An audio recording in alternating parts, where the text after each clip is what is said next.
Welcome to fmtraining.tv. Hello, everyone.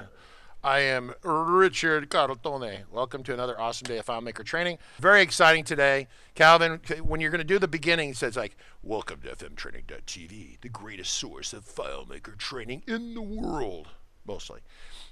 Every day at 1 o'clock, we broadcast in high definition to Discord, on YouTube, on Twitch, and there's explosions and stuff, right, that go on. Calvin, you have to talk like this, right?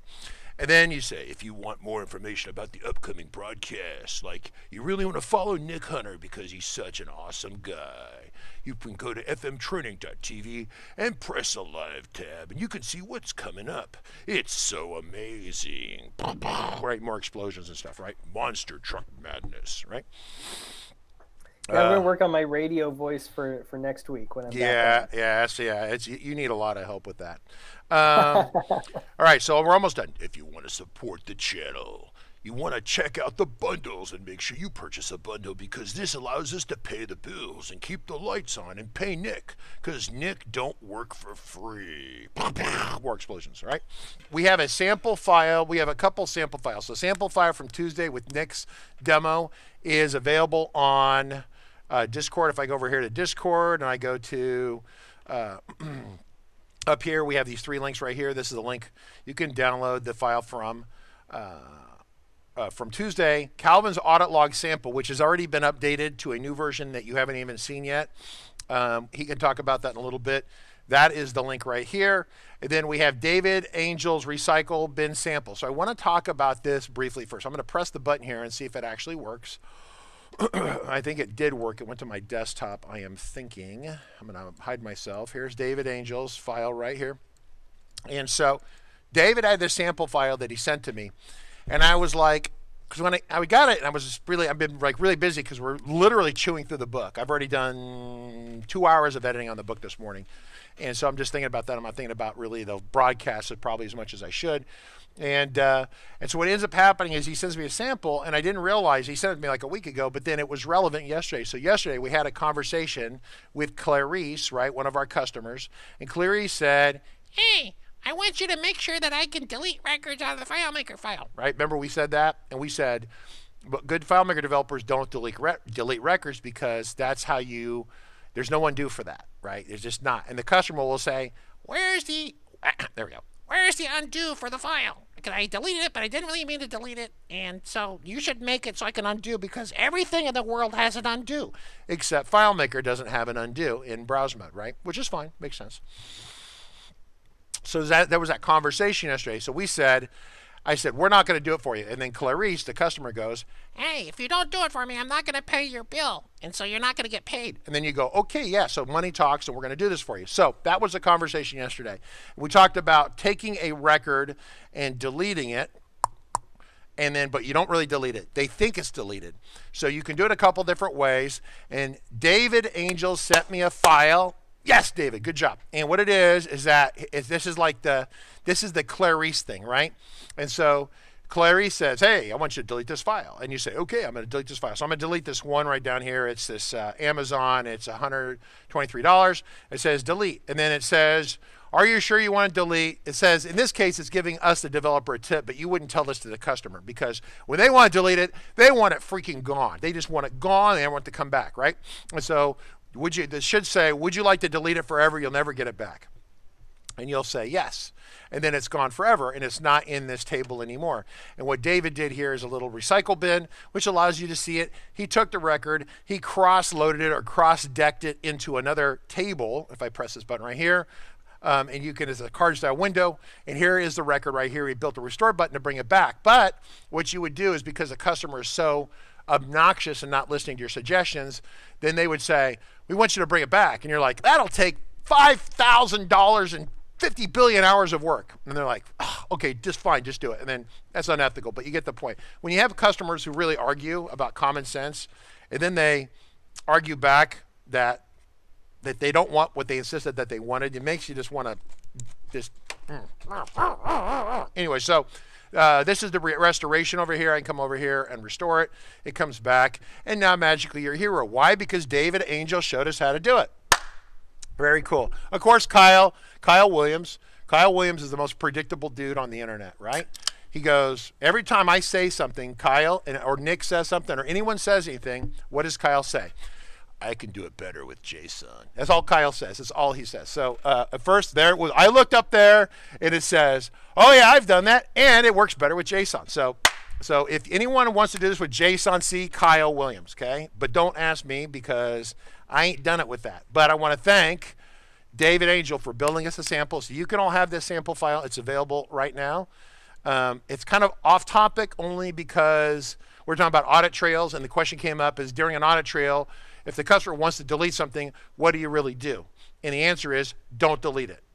If you have to pretend you're deleting it, if you have to fake, you're like, oh yeah, it's gone forever, never to be seen from again, just like you wanted. Boom, gone. And so this allows you to do, then you can like resuscitate it. You like the little paramedics show up and you get out your CPR and resuscitated the record. Awesome. All right, so here he goes. He's still talking about JSON. So if you want to talk about JSON, I'm going to request that everyone who wants to talk about JSON take it to off-topic channel, not in here. That way I got people in here talking about the audit trail today. So Calvin, you can't show your face because your internet sucks too much. So you just have to like see the little cartoon picture of yourself. Would you like to show your screen and talk to us?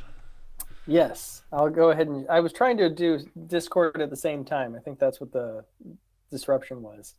So let me go ahead and show the changes that we did in the audit log. There was a question yesterday about will the audit log work in a portal as well as just in the parent table, and the answer is yes, but I didn't have that part of it working, and I wanted to show how that can work. So let me go ahead and do a find, and I'm going to do a find, and here's one record, and let's go ahead and create a new note, and I'll put in subject 1, text 1, and let's create a new one.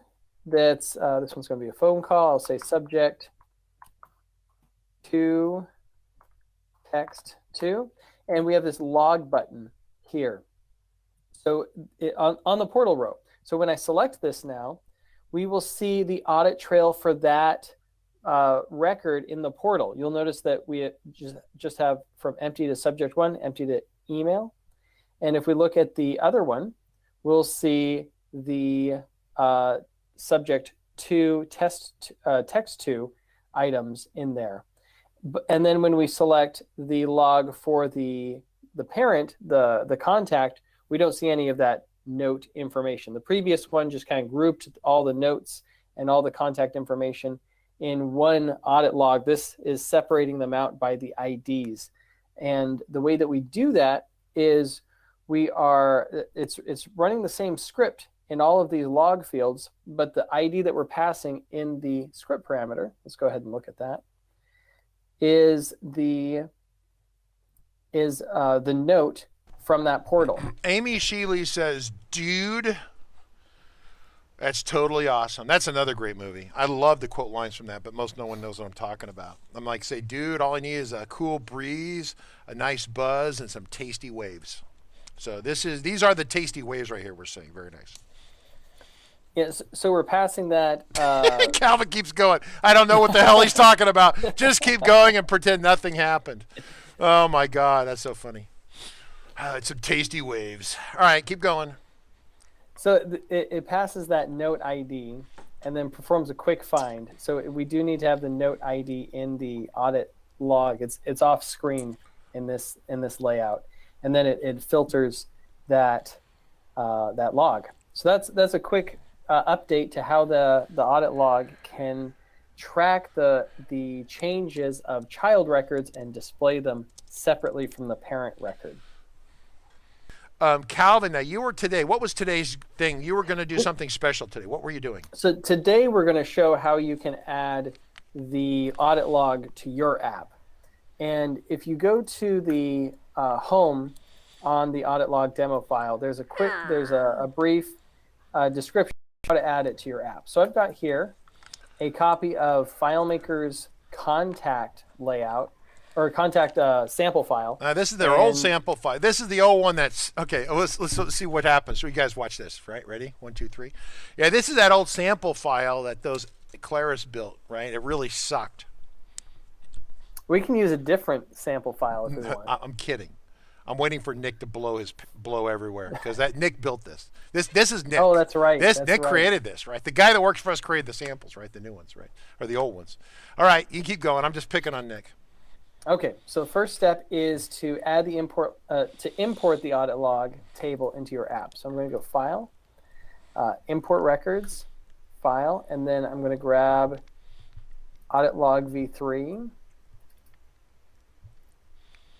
And here we've got our new import dialog, also designed by Nick. And I'm going to say create a new table, T22 audit log.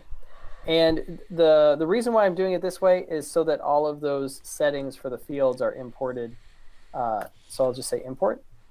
And it happened to bring in 11 records. I'll go ahead and delete all the objects off of here. Okay, so next we want to create the audit log card layout. And we'll want this name to match. So let's go to audit log card. And I'm just going to use this layout right here. And say OK. And then next we want to copy the scripts. So I'm just going to go in here and copy the audit log scripts. And really, I only need the card window and the audit log creation ones. I'm going to copy those and go over here, open the script workspace, and paste them. I'm going to put them at the top. So there's my audit log scripts. Wait. Are you using Big Sur or Big Shirt or Big Squirt or whatever? Okay, there's because I saw that. That's a problem with what version of FileMaker do you have? This is FileMaker 19, but okay. Which version of FileMaker? I'm running Catalina. Okay, and then what version of FileMaker? Hang on, go back up. I need the exact version, my friend. 19.1.3. Oh, you're out of date then, right? Because the new one's 19.2 something, right? So that issue, that little bug thing might be fixed, right? Isn't it like the current one 19.2? I think it is. I'll have to check for an update. You suck. Yeah, because that was a bug that everyone was losing their minds about because it would cut off the script names over here. Kyle should know about that. Someone should know about that. Kyle, you should know about that. Well, maybe he doesn't. There's no JSON involved, so. Net Lobster, yeah. He thinks it's MBS related. Are you using MBS? No, not on this computer. You're not. All right. All right, you keep going. You're fine. I just got distracted by the big hairy bug on the screen, so that's fine. Right. Okay. So let's go ahead and go back here. So I copied the scripts. Now I want to copy the layout objects for the card layout. So I'll go to audit log card. Go into layout mode. Command A to select all, Command C to copy, and I'm going to check on how the height I want for this header is 79, and the body is 29. So 79, 29 for the body, and we'll go ahead and paste that.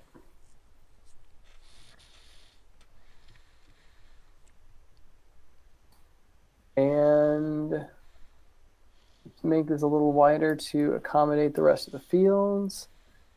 So there is our audit log layout, and let's change it to a list. And there we go.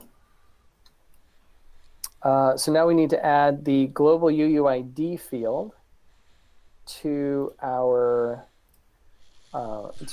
to the contacts table. Yeah, you're whizzing around here pretty fast, which is fine. I think most people are like, I can imagine Amy going, "Shit, dog, you're going too fast." But I think you'd play it back a little slower and then follow the check. So follow along with the checklist that you see kind of in that other spot. It was over here. The checklist, and then there it is. But you do this in order, right? Calvin, in I this order. do, yep. Yeah, it doesn't say 1, 2, 3, but it should say that because it's really sensitive to the order you put these in. It is, yes. Okay. So let's go ahead and open contacts, and I'm going to put in the global UUID field and save this as a global field. And then on the relationships, I'm going to want to match these two tables by that global UUID field. So there it is. And this is really important. We want the allow creation of records in this table via this relationship to be checked. So I'll say change. OK, save those changes. And now we're going to add the scripts to the layout. So, and this is really one of the awesome things about this feature is that I can just select all of these objects, all of these fields that I want to track, and apply that script trigger all at once. So I'm going to say on object enter, and we'll see there is our creation script. I'm going to select edit. That just gives me a quick access to the script parameter that I want. This is just a comment that that's saved in there to make it easy to view and enter, view and copy. So we'll save that one and say OK. Then the second script trigger is on object save. And we'll copy this one. And we're going to need to make some changes in here. So the second script trigger is, or script parameter is here. So the audit log 2, that's good to go. Audit log field, that one's good to go. Audit log table, we can just say contacts. And then here, where the audit log ID, we need to grab the primary key from the related table. So that's going to be in the related audit log table. And I don't need to track these for edits. We do want to know the timestamp. There's not going to be a script name. The action. OK, so we want to say edit. And you'll notice we have these forward slashes here. Anything past the forward slash is disabled, and it's just a comment to kind of help understand what this is for. In this case, I'm just going to delete that so this whole row is active. And I'm going to, instead of using the global variable that I was using in the other app, I'm just going to put get account name.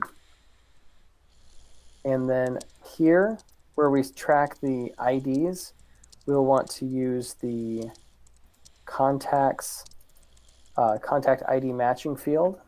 And we're not tracking notes here, so I'll delete that. Say OK. Save that. And now let's try it out. See what happens. So we're going to say Johnny Appleseed. And let's go ahead and add a button in here to view the log and see what happened. So we'll say audit log. And we want to point this to the open audit log card window script. And let's go ahead and back into browse mode.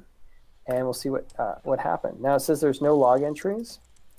And we didn't put a script parameter. We do need to have the script parameter of the ID for the contact record. So let's go ahead and try that again. And so we had a bunch of, let's go ahead and clear those imported records out of there, because I know I didn't make that many changes to it. But we can see at the end, we do have some changes there. Let's make sure that we have ID contact, OK. We're going to just delete all these records so we can start fresh. Delete them all. And we'll change Johnny Appleseed to John Doe. And let's see if it brings up an option. OK, so here we go. We have the date, the the field that was modified, the original value, Appleseed to Doe, Johnny to John, and we don't have the username there. So let's go ahead and see what's going on in our audit log table and see why the log username isn't working. So this global variable must not be set. And in my sample file, I'm setting at the beginning, at the session time. The startup script. With the startup script. So yeah. So that I would normally set that once and not set it with each of these fields, but just for the sake of this demo, I'm going to go back and reset it so we can see that happen. So right click, triggers, and we'll go back in here, and this one is fine. So I'm going to say OK. This one, we want to add the username. So actually, that should be, it's probably right here. So as the comment says here, the audit log info is set per session. And so I only set it once in this demo file, but here we'll go ahead and set that variable every time we run edit the field, just for the sake of showing how it works. So I went ahead and added that. Go ahead and save it. Okay, browse. And let's change him to Jack Johnson. And so now we've got, let's look at that one more time. So we changed Joe to Johnson, but again, we don't have the username set. So let's go ahead and look at just these three, see if there's what's going on here.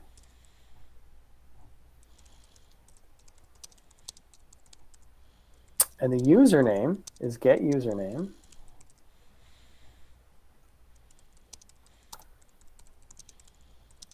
And let's go ahead and I'm just going to create a table view of the audit log so we can look at that.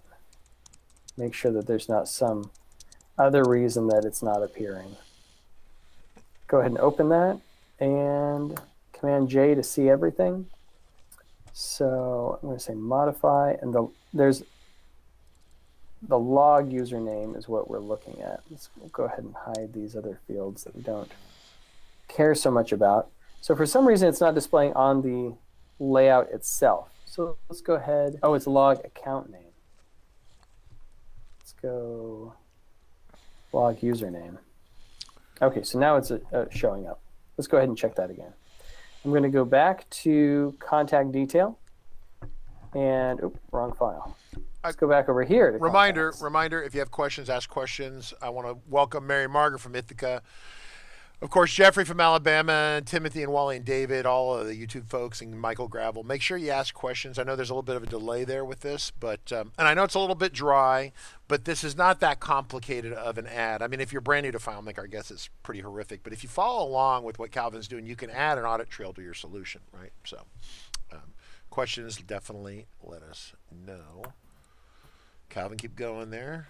Oh, there's a question. David Angel. Okay, well, when you get to that point, let me know when you're ready for a question. Calvin. Yeah, I'm ready for a question. Okay, you're ready for a question. David says, why is object inner is triggering 2? Oh, great question. So let me go ahead and change that to the right field. So now you'll see we're tracking the username after we made that adjustment. And the reason why we're using onObject enter and just passing the parameter enter is so that we can use the script parameter to set some global variables. So let's go ahead and look at our our data viewer first. And so we've got some global variables here. As soon as I enter in the field John, you'll notice that the audit log from is turned to John. If I go to Johnson, audit log from is saved there. And how is that global variable set? That global variable is set not using set variable, but actually in the script parameter. So we use a let, and then we say global $$ audit log from equals get active field contents, and then it passes enter. Yeah. So let me just back up here for a little bit. So let me help with this. If you go back over here, so the operative part of this, the really interesting part about this goes back to like fundamental design. So first off, the FileMaker engine Draco was never intended to be used with audit trails. It just doesn't do it. So the question is, how do you compare before and after, right? Now, some people create an entire mirror. I mean, there's a lot of ways of doing it. You can track all the changes you want to make on a layout and then do a comparison. That's kind of how the Nightwing thing works. This demo works on a field by field level, so it's doing the work as you go through the fields. But really you have to have a before and after. So either you create the before right before you need it, then you don't really have to store it permanently. Some people would say, well, you need all the contact records and you have another mirror table with a mirror record and it's going to do a comparison. Yeah, you could do it that way. But then you end up, if you think about it from a strategic standpoint, if you have 1 million records, then you really have 1 million real records and then 1 million audit or backup records that you can compare against an audit, right? If you're doing edits if you have 1 million records and you have 25 people and they make 100 edits a day, then really that's kind of a waste. You have 990,090 records that never get touched during the day, and so temporarily running a let function to quickly save the data into a global variable, so it's not saved on the hard drive, it's not saved on the server, it's just locally in RAM memory. It's a smart play. It's quick. It's generally quick. The let function is very fast as a general rule. Auto enters are very fast as a general rule. So once again, I could tell where Nick's finger has been in here doing lean design stuff. This is very Nicky. Nikki was here. Yeah, it's pretty clever.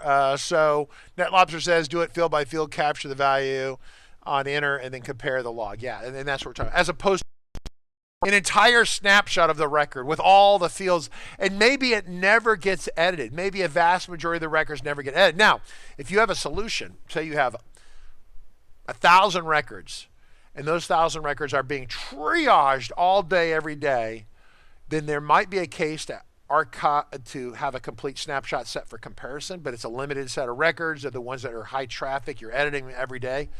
And even then, doing it individually, as NetLobster and we're talking about, might still be faster. You'd have to do some stopwatch performance testing. So if I can say one thing here, the idea of one of the neat things about this, the way this is made, is we don't actually have to do a comparison because we're using the on-object save trigger. It won't run unless there has been a change.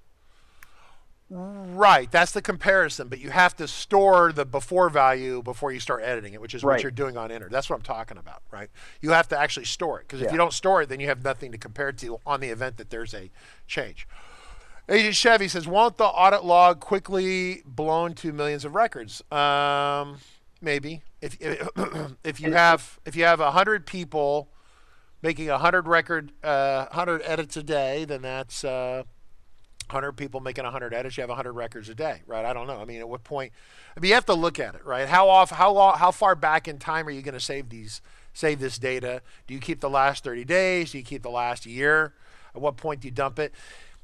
And in my world, I would, and it was a serious solution, I would write the audit records into a different file, not table, file, FileMaker file. So it's a separate audit file. So if it gets big and fat and unsavory, you could even take that file and put it on a different server, right? And separate it for performance reasons. Your client could access the contact solution from server A, and then log file from server B. Another way of doing it, right?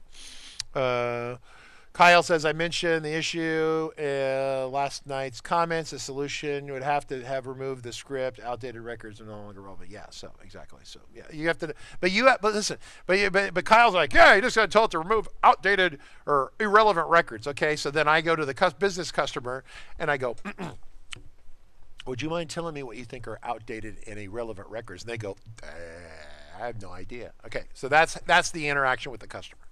They'll like, they'll be like, and they'll think about it. And then they'll say I don't know, or they'll say, I want to save all of them forever, right? You know, they're going to do that, right? So automatically it's, let's delete all the records and save the audit trail forever and forever, right? So let's just make like stupid statements to the developer who then knows that you're just, so anyway, don't get me wound up here.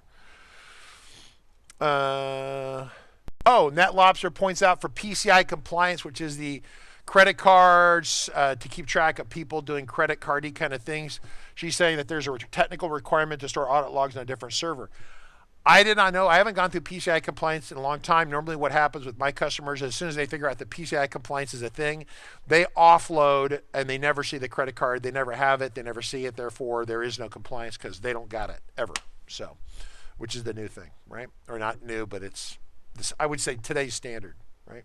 Yeah, because see, back when I haven't done PCI in like 3 years, but PCI had like 4 or 5 levels, and like the basic level was like, if you do less than $10,000 customers or some low number, all the way up to like a tier 1 PCI company would be like Amazon, right? What they have, Amazon has the entire planet as its customer, right? It's like the only way Amazon could grow any bigger is if they move to another star system, another planet, right? Sorry, I've been catching up on the Expanse TV show, so I think in more than one planet, right? Sorry.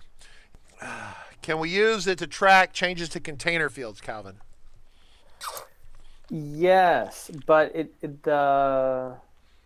I believe it only, well, it's the change is saved in a text field, so you'll get the file name. I haven't tried doing it to actually save. You can create information. You can create a okay. This is kind of an advanced concept here. It's called the topic's called casting. So when you define a field, you cast a field. You tell it. It's like casting. It's like old blacksmithing. You create a cast, like a pot or something, and then you're going to pour the lead in, and molten lead or metal, and then it cools down, and you have a pot, right? Casting. So you cast a field, but in the field definition, you say it's a text field, a number field, a calculation, date, time field, whatever, right? That's casting. When you define a variable, you don't cast. Claris automatically takes a look at the data you're trying to insert it, and it does create the variables are cast specific ways. So you could take a variable and stick a container in the variable, and you could do a comparison against those two. We can go ahead and try it out right now. Yeah, why don't you try that? Because you can't tell. Because what happens, people will set like a container into a variable, then they'll try to set some other text into the variable, and FileMaker has already invisibly cast that variable as a container. You can't see it. It screws people up all the time. And so what you have to do is be careful when you define a variable initially when you set a value, that you understand that it should be obvious to Claris what you stuck in there, right? Makes sense? So yeah, you could look at the metadata. Christian's going look at the metadata of the file. You can do it that way too. I'm just thinking the most obvious way would just be to put the container in a global and compare the two, right? So I'm going to say insert picture, and just do save this one to the desktop. Okay. And see the audit log. So it went from, the field modified was container. That's the field name. And the original is a screenshot, and the change is the new screenshot. So it's saving the file name in there. Well, yeah, because you're trying to get the text out of the container, right? So yeah, if we go ahead and do the maybe we do a from container. See what happens when we do this container, and if you wire it that way, yeah, then you'd be a little different. So okay, so I created 2 records, or 2 new fields, a from container and a to container. And so let's just see what happens when we change that container field. have them on there. And so you'll see that there's a little duplication here. So from container to container, and okay, let's go ahead and try it out. Yeah, I think you would be able to do the comparison of the containers, but if you tried at any point to get the data out of a container, you'd end up getting the metadata, the file name or the metadata or whatever you're going to get. So it's definitely doable. The question is, do you want to have the container saved, the evidence of what was changed saved in a log, which is, yeah, there it is. It saved it. Yeah, I'm not sure if you can see that. It's pretty small, but you can see that it did save those. Can you Command plus and zoom in on that? Can you Command plus? Yeah. There you go. Now go right. So there's the old one, and then the next one. Original, and then the 2. So for those of you concerned about audit trails getting very fat and expensive, this is the fast. This is like a bag of crack for you. It's just going to blow up your log file. But if you've got like security, like if you had security IDs for like all the Google employees, you might want to spend the money to archive, and if someone's playing with the images and changing the image, right? Like if the CEO, someone changes and puts Nick's picture, or like Claris's Apple security, they go and they change the CEO's picture from Brad Freitag, and he put Nick's picture on there, and then Nick's walking through the building saying, "You guys are going to fix this product," right? You can see that, right? You might want to actually have an audit trail with the image on it. We know what it was before. Yeah, MB5 is the hash, is the security hash for the container. So yeah, there's all sorts of things you can do on that end of stuff. So very cool. Mookie says, is it bad to put all the fields you want in the log into one field? Calvin, that's for you, baby. So are you saying that it sounds like you, instead of having individual fields for each data point, you would just save them all in a single field? I guess you could do it that way, but I don't see how useful that could be if you're doing a search and trying to find a specific, maybe changes to a specific field. Right. One of the neat things about this... I'm going to interrupt. Mookie says, I've been putting all the fields on a layout into one field and loading that into a global variable. Oh, got it. So instead of loading the individual... Yeah, but then... when there's an edit change, you have to parse that apart, right? So Mookie's saying that when he does the initial enter, he takes all the data, I think is what he's saying, and he loads the whole damn thing into a global. Then when you make the edit, he takes I guess everything else and does a comparison. Then you have to extract and find that difference, right? Mookie, is that what you're saying? Kind of interesting.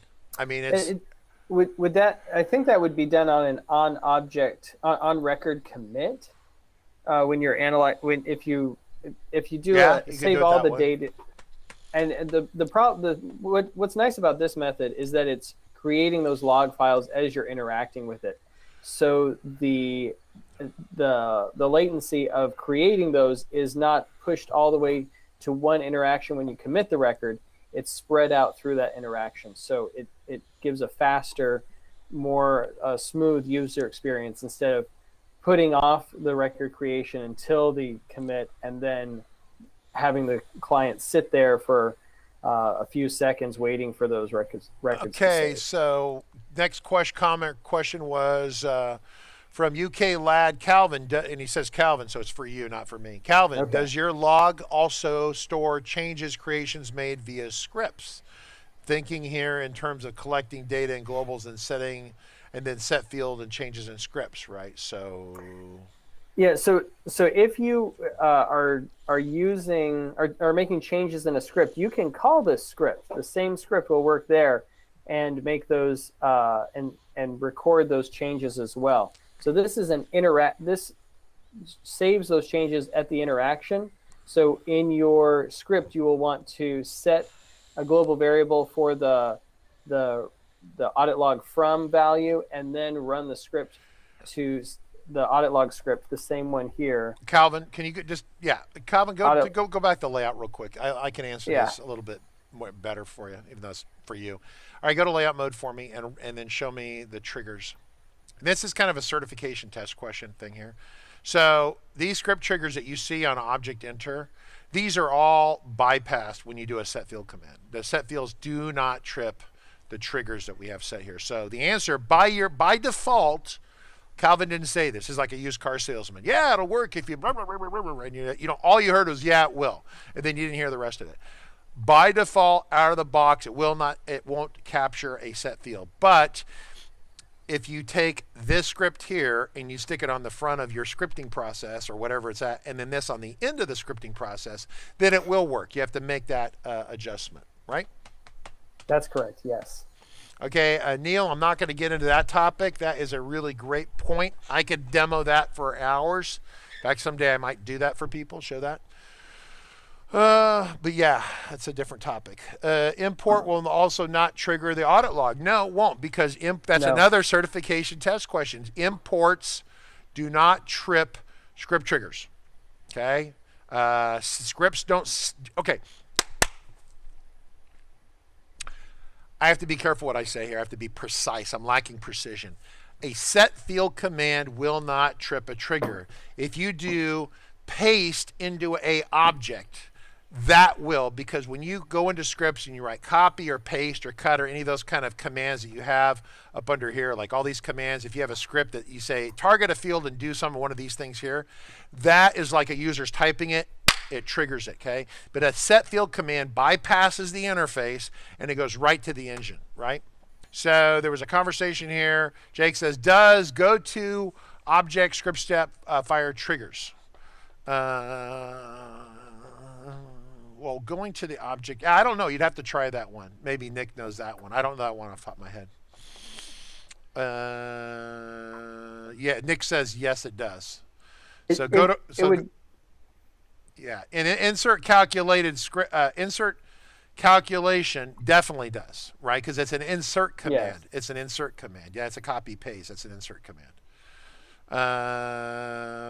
Once again, your mileage may vary, but if you're smart enough to ask the questions, you're smart enough to kind of triage this and figure out when it doesn't do something you want it to do, right?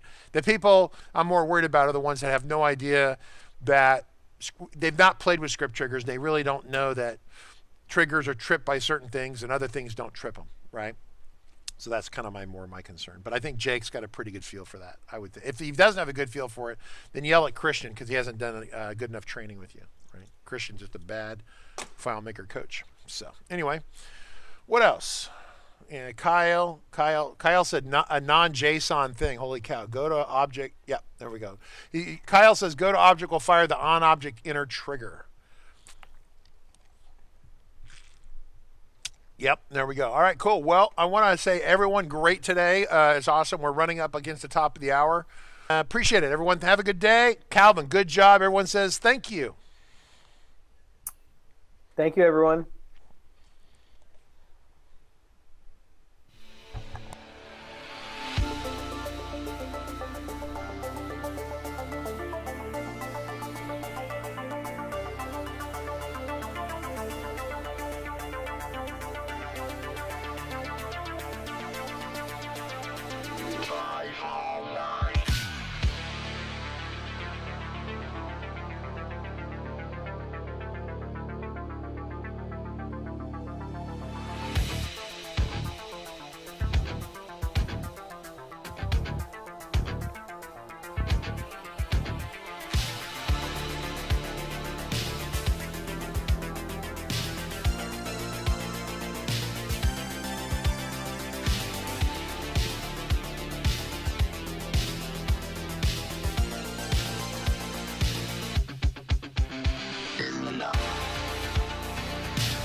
Guys just stepped up the whole way. Calm, cool, collected the quarterback. Great read, good patience. More importantly, great job up front protecting this quarterback to give you a chance. And that's all you can ask for. Try to rally down 10. 9:25 to go here in the fourth. Short motion by Amendola from the left. Brady takes the shotgun snap. Stands in, throws it left for Amendola. Reaches up and snacks a high throw and lands inside the 10. Rolling to the 9. Ball slightly behind him, but Danny makes the grab.